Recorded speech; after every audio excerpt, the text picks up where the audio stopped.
Guys, deep ফ্রিজে রাখার কারণে এই 500 ml মাপের বোতলের জল বরফে পরিণত হয়। এই বোতলকে বাইরে রেখে আগের ভিডিওতে দেখেছি প্রায় 1 ঘন্টা 45 মিনিট পর বোতলের সমস্ত বরফ জলে পরিণত হয়েছিল।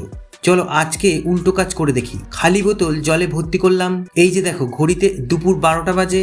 চলো ডিপ ফ্রিজে রেখে দেখবো কতক্ষণে বোতলের সমস্ত জল বরফে পরিণত হয়। দেখো, কুল এয়ার কন্ট্রোল নর্মালে রাখলাম। বিকেল 3:45 বাজে, দেখি কি অবস্থা। কিছুই হয়নি। দেখো, রাত 10:35 বেজে গেছে। চলো দেখি বোতলের জল বরফ হলো কিনা। বোতলের মুখ খুলে দেখা হলো অল্প অল্প বরফ হয়েছে। পরের দিন সকাল 10টা, দেখো অনেকটাই বরফ তৈরি হয়েছে, কিন্তু পুরোপুরি হয়নি। যাই হোক, এটাকে রেখে দিলাম। দেখো দুপুর 2টো বাজে, দেখো এখনো সমস্ত জল বরফ হয়নি। যাই হোক, বোতলটাকে ফ্রিজে রেখে দিলাম এবং পরের দিন দুপুর 12:30টায় দেখো বোতলের সমস্ত জল বরফে পরিণত হয়েছে। এখন তোমরাই বলো তো কতক্ষণে বোতলের সমস্ত জল বরফে পরিণত হলো।